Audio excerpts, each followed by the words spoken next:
Hydrocarbons क्या होते हैं, क्योंकि जो कार्बन होता है, कार्बन में जो यौगिक बनाने की प्रकृति होती है, तो वो सबसे ज्यादा द्विबंध जो बनाता है, यानी जो सहसंयोजी बंध होता है तो वो बनाता है, वो होता है हाइड्रोजन के साथ में। इन्हीं से बहुत सारे यौगिक बने होते हैं। बायोगैस का नाम तो सुना ही होगा, मीथेन जिसे कहा जाता है, मेथेन, तो वो होता है ये CH4, इसमें हाइड्रोजन है कि नहीं है? Methane, ethane, propane, methane, ethane, propane, butane, pentane, hexane, तो ये इतने सारे यौगिक होते हैं। तो ये अपने आप में क्या होते हैं, कार्बन से सब मिलकर बने होते हैं। अब इन्हें में बहुत लंबी लंबी एक श्रृंखला बन जाती है। मैंने बता दिया था श्रृंखलन और शाखित। तो ये होते हैं हाइड्रोकार्बन्स, कि जो इसमें हाइड्रोजन के साथ में कार्बन लगा हो या कार्बन के साथ में हाइड्रोजन लगा हो तो वो हो जाता है हाइड्रोकार्बन्स। पर अगर जो उसमें अगर जो कार्बन नहीं है, यानी कार्बन के साथ में हाइड्रोजन नहीं है, तो वो हाइड्रोकार्बन नहीं है। इतना बात याद रखना कि जिस कार्बन में हाइड्रोजन नहीं है वो हाइड्रोकार्बन नहीं है, क्योंकि उसमें हाइड्रोजन नहीं। और ये हाइड्रोकार्बन क्यों है? क्योंकि इसमें हाइड्रोजन लगा है, इसलिए इसे हाइड्रोकार्बन कहा जाता है। अब इसी के आधार पर हाइड्रोकार्बन्स को दो भागों में बांटा गया। एलिफैटिक हाइड्रोकार्बन और एरोमेटिक हाइड्रोकार्बन।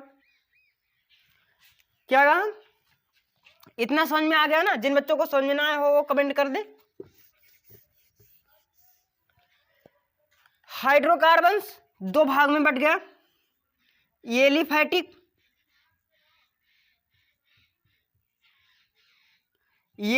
हाइड्रोकार्बन और एरोमेटिक।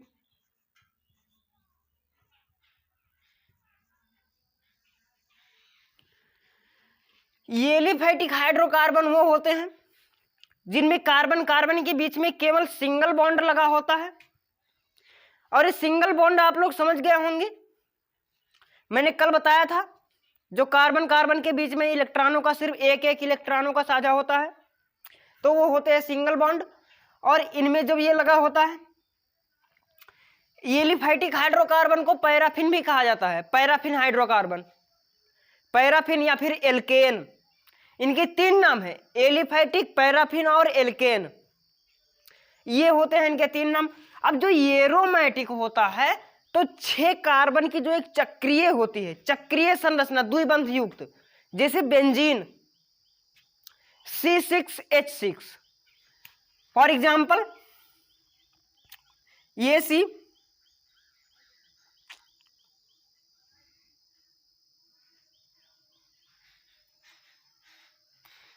और यहां पर एक C, ये अब इनमें द्विबंध,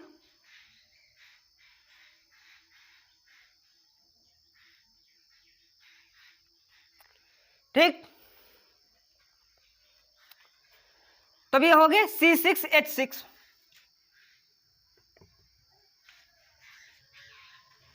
ये क्या हो गया? बेंजीन।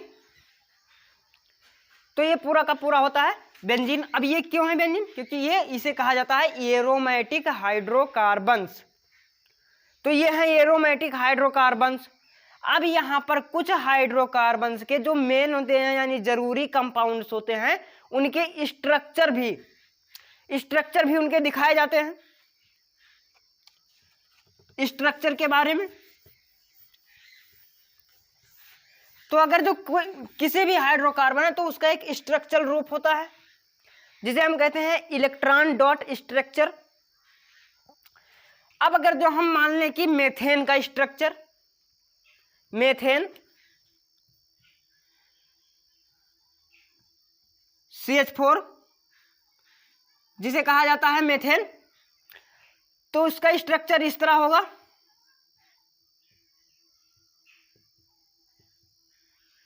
ये हो गया मेथेन। पर ये कौन सी विधि द्वारा है? श्रृंखलन विधि द्वारा, सीधी श्रृंखला। अब यहां पर कुछ बच्चे होंगे तो जिन्हें ये नहीं समझ में आ रहा होगा कि अगर जो हम चक्रीय बनाते हैं, चक्रीय वाला, तो उसमें मैक्सिमम यानी मिनिमम कितने कार्बन्स होने चाहिए। तो अगर जो हम चक्रीय बनाएंगे तो उसमें मिनिमम कार्बन्स की संख्या 3 होनी चाहिए। कितने कार्बन्स? 3 कार्बन्स। ये कार्बन और ये कार्बन, इनकी इनकी इनकी,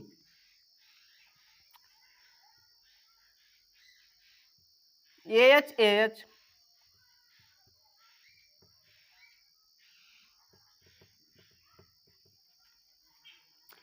अब इनमें जिन बच्चों को समझ में ना आ रहा होगा वो समझ रहे हैं कि इनमें दो दो कैसे बचे, क्योंकि एक कार्बन की कितनी वैलेंसी? Tetra valency 4। तो ये मान लो ये 2 वैलेंसी ये लोग ले गए और ये 2 ये हो गए, गई कि नहीं गई? पूरा हो गया इसका, एक इलेक्ट्रॉन ये एक इलेक्ट्रॉन ये, इन दोनों में हो गया साझा, और एक इलेक्ट्रॉन हाइड्रोजन, एक इलेक्ट्रॉन हाइड्रोजन, 2 हाइड्रोजन ले गए, और यहां पर इस तरह, यहां पर इस तरह, यहां पर इस तरह। अब हो गए ना इनके पूरे। तो ये होता है क्या? चक्रीय विधि से कहा जाता है, जिसे हम कहते हैं साइक्लो। इसके बारे में अच्छी तरीके से मैं आपको IUPAC नेमिंग में बताऊंगा, international union of pure and applied chemistry. तो अभी तक ये है। अब यहां पर जो इलेक्ट्रॉन डॉट स्ट्रक्चर होता है, तो इसमें आपको बहुत सारे इलेक्ट्रॉन डॉट स्ट्रक्चर बनाने को मिलेंगे, जिनमें यह पूछा जाएगा कि आप इसके लिए कितने स्ट्रक्चर्स बना सकते हैं। ठीक, मैंने क्या कहा कि आप इसके लिए कितने स्ट्रक्चर्स बना सकते हैं। तो पहला स्ट्रक्चर ये हो गया, दूसरा ये हो गया इसके लिए, और फिर इसमें आपको बहुत सारे मिलेंगे। अब यहां पर हम बात करते हैं एथेन की। एथेन C2H6, ये मेथेन, एथेन। तो ये कैसे बनेगा? CC के बीच में, कार्बन कार्बन के बीच में सिंगल बॉन्ड प्लस ये यहां पर ये कार्बन हाइड्रोजन है, हाइड्रोजन, ये हो गया C2H6। ये क्या है? एथेन। अब यहां पर जो इनकी इलेक्ट्रॉन डॉट स्ट्रक्चर होता है वो कुछ इस तरह से बनता है। इलेक्ट्रॉन डॉट स्ट्रक्चर इस तरह से बनता है। कार्बन के 4 इलेक्ट्रॉन, और एक हाइड्रोजन में कितने इलेक्ट्रॉन? एक और इसके एक। अब अगर जो कार्बन को दिखाना हो कि उसके 8 इलेक्ट्रॉन, तो वो दिखा देगा इस तरह से, ये जुड़ गया। अब हाइड्रोजन को अपने बाह्य कोश में 2 इलेक्ट्रॉन पूरा करना हो तो वो क्या करेगा? वो इसके साथ में जुड़ जाएगा।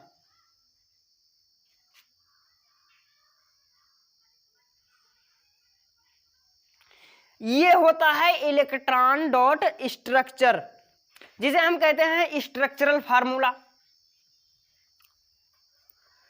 यानी चित्र सहित सूत्र। तो ये होता है। तो जिन बच्चों को समझ में ना आया हो कमेंट करें, और जो नए हो चैनल को सब्सक्राइब कर दे। तो इन्हीं से आपको बहुत सारे स्ट्रक्चर्स बनाने को मिलेंगे, पर उससे पहले आप अगर जो कोई भी स्ट्रक्चर वैसे ही नहीं बना पाएंगे, आपको उसके बारे में अच्छे से सीखना पड़ेगा कि कौन सा स्ट्रक्चर कैसे बनाया जाता है, कहाँ पर कितने इलेक्ट्रॉन का साझा हो रहा है। इसके लिए आपको जो केमिस्ट्री है, यानी जो हमारे रसायन विज्ञान है, उसको अच्छे से समझना पड़ेगा। बिना समझे आप इसके कुछ नहीं कर सकते। क्योंकि मैं यही बार बार कहता हूं कि अगर जो आप कोई भी चीज पढ़ो तो उसे अच्छे से पढ़ो, जीरो से पढ़ो, और ये क्लास उन्हीं लोगों के लिए है जो बिल्कुल मीडियम से हैं, यानी जो अभी जीरो से पढ़ाई कर रहे हैं, ठीक। और इनमें वो सभी बच्चे पढ़ सकते हैं जो जीरो लेवल से हाई लेवल तक जाना चाहते हैं केमिस्ट्री के बारे में, तो ये उन लोगों के लिए है। तो अब हम क्या करेंगे, अब यहां पर इनका इलेक्ट्रॉन डॉट स्ट्रक्चर तो बनाना सीख गए। अब इलेक्ट्रॉन डॉट स्ट्रक्चर क्यों बनाते हैं, कैसे बनाते हैं, तो जो इलेक्ट्रॉन है, इलेक्ट्रॉन का जो बाह्य कोश में जितने इलेक्ट्रॉन बचे हो, बाह्य कोश में जितने इलेक्ट्रॉन बचे हो वही इलेक्ट्रॉन लेकर उनकी डॉट स्ट्रक्चर बनाया जाता है। किसी भी का बनाएंगे, अगर जो हम मान लें कि ट्राइक्लोरोमीथेन का बनाएं,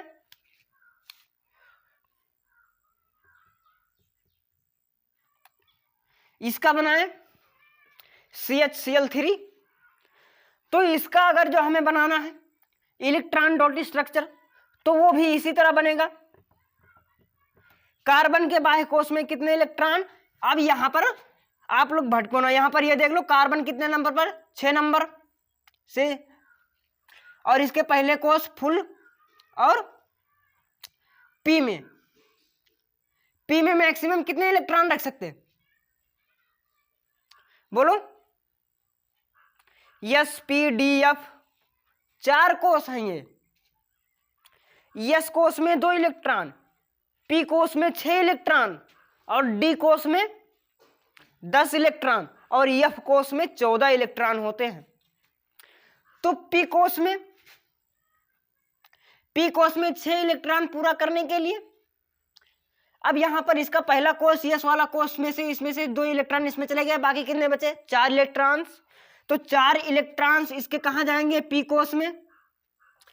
तो बाह्य कोश में कितने इलेक्ट्रॉन, 4 इलेक्ट्रॉन। तो वही इलेक्ट्रॉन हम यहां पर क्या ले लिए, ये हम ले लिए इसके बाह्य कोश का इलेक्ट्रॉन, ये 4 इलेक्ट्रॉन ले लिए। अब यहां पर हाइड्रोजन 1 नंबर पर है, तो हाइड्रोजन के बाह्य कोश में कितने इलेक्ट्रॉन, 1 इलेक्ट्रॉन। क्लोरीन में कितने इलेक्ट्रॉन, 1 इलेक्ट्रॉन। 1 इलेक्ट्रॉन हम नहीं मान सकते क्योंकि वो 17 नंबर पर है क्लोरीन, और उसके बाह्य कोश में 7 इलेक्ट्रॉन जाते हैं, और उसके अपना अष्टक पूरा करने के लिए उसे कितने इलेक्ट्रॉन की जरूरत है, 1 इलेक्ट्रॉन। तो इसलिए अगर जो हम क्लोरीन की 7 के 7 इलेक्ट्रॉन ले ले बाह्य कोश में तो भी कोई दिक्कत नहीं है। तो हाइड्रोजन के 1 इलेक्ट्रॉन, क्लोरीन के 7 इलेक्ट्रॉन, क्लोरीन के 7 इलेक्ट्रॉन, ये हो गए। अब यहां पर इनका पूरा करो, कैसे, क्लोरीन का अष्टक पूरा, क्लोरीन का अष्टक पूरा, और क्लोरीन का अष्टक पूरा। अब यहां पर हाइड्रोजन का तो अष्टक पूरा हो ही नहीं सकता, वो कभी नहीं होगा पूरा अष्टक, क्योंकि जो हीलियम है हाइड्रोजन के बाद वाला, हाइड्रोजन के सबसे निकटतम गैस कौन सी है, हीलियम, जो कि एक नोबल गैस है, और हर एक तत्व अपने आप को नोबल बनाने की कोशिश करता है। तो इसलिए हाइड्रोजन अपने आप को अपने निकटतम वाले गैस के नोबल बनाने की कोशिश करे, तो उसका निकटतम कौन, हीलियम। तो हीलियम में कितने इलेक्ट्रॉन, 2। तो हाइड्रोजन में कितने इलेक्ट्रॉन हो चाहिए, 2। अब ये हो गए कि नहीं हो गए, तो अब यहां पर पूरा हो गया सबका अष्टक। अब जिन बच्चों को समझ में ना आया हो वो कमेंट कर दें और इस वीडियो को अच्छे से समझें। अब हम बात करेंगे समझौता की,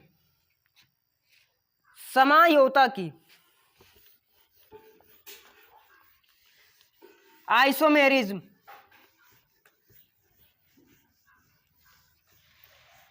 कि जो समझौता होती है वो क्या होती है,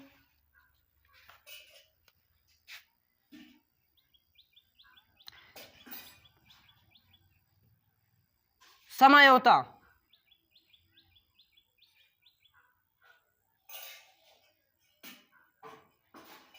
आइसोमेरिज्म।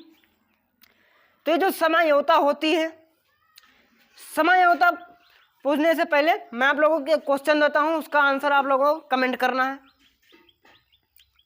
क्वेश्चन यह है कि आनुवांशिकता के जनक किसे कहा जाता है?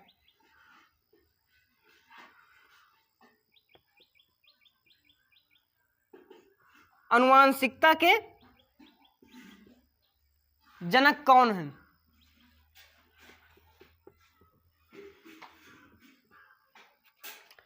Option A Hargovind Khorana, doctor Hargovind Khorana. Option B Gregor John Mendel.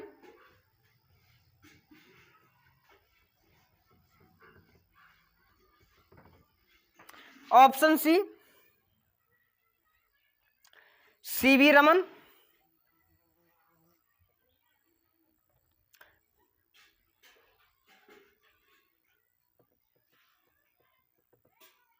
या फिर ऑप्शन डी इनमें से कोई नहीं।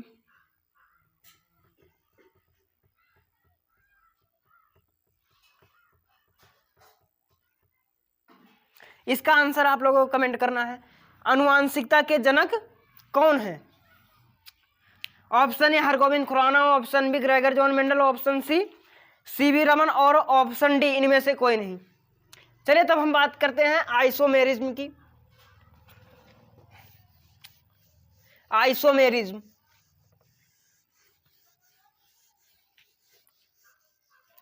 यानी समझौता की।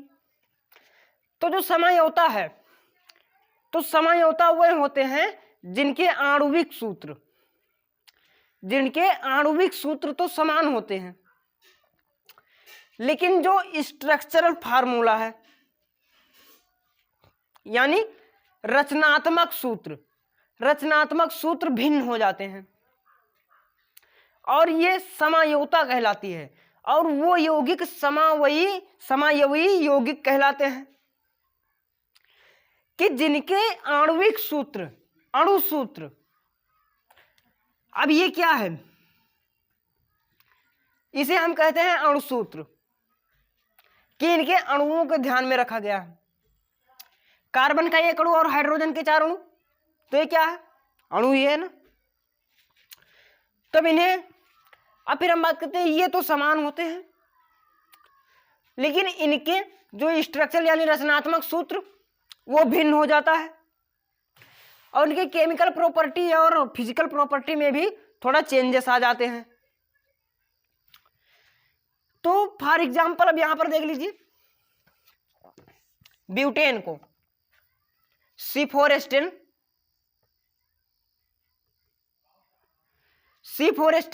ये क्या है? इसका आणविक सूत्र है। अब यहां पर इसके आप बहुत सारे स्ट्रक्चरल फार्मूला बना सकते हैं। फॉर एग्जांपल सीधी श्रृंखला, कार्बन 4 और हाइड्रोजन 10, तो कार्बन की एक लंबी चेन बन गई 4 कार्बन की। इसमें एक एक लगा है सिंगल बॉन्ड,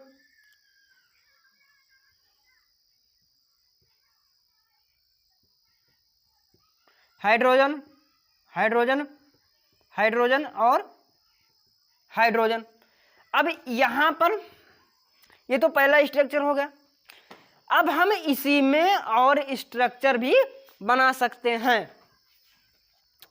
ये देखो, कार्बन, अब ये हाइड्रोजन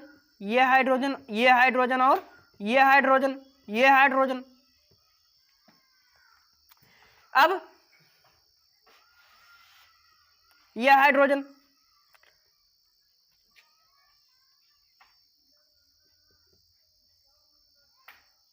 हाइड्रोजन,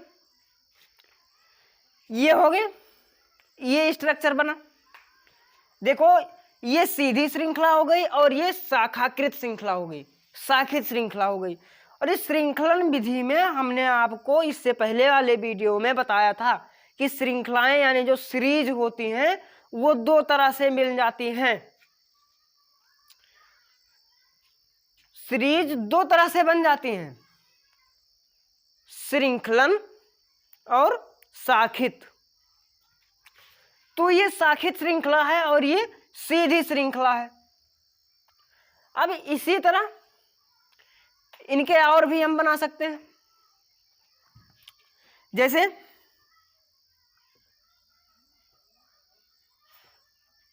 ये हो गए कि नहीं हो गए, हाइड्रोजन हाइड्रोजन, ये हाइड्रोजन, ये हाइड्रोजन, ये हाइड्रोजन,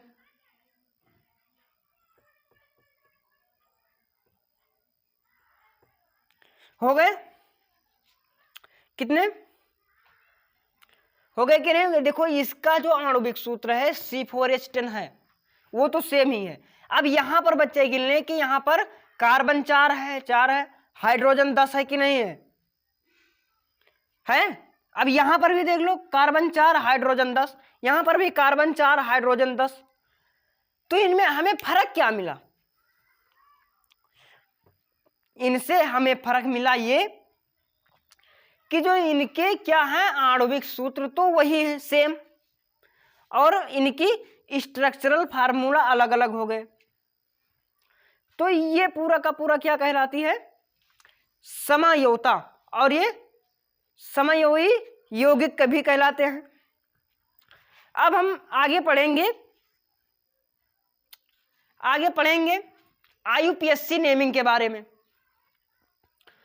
तो IUPAC नेमिंग के बारे में जाने से पहले आप लोगों को बता दूं कि जो IUPAC की जो प्रणाली है, पद्धति है, सिस्टम है, तो उसे इसलिए बनाया गया था क्योंकि जो हमारे इस पृथ्वी पर बहुत सारे कार्बनिक यौगिक मिलने लगे, बहुत ही अधिक मात्रा में, लगभग 10 मिलियन से ज्यादा कार्बनिक यौगिक, और जिनका नाम नहीं पता चल पाता था।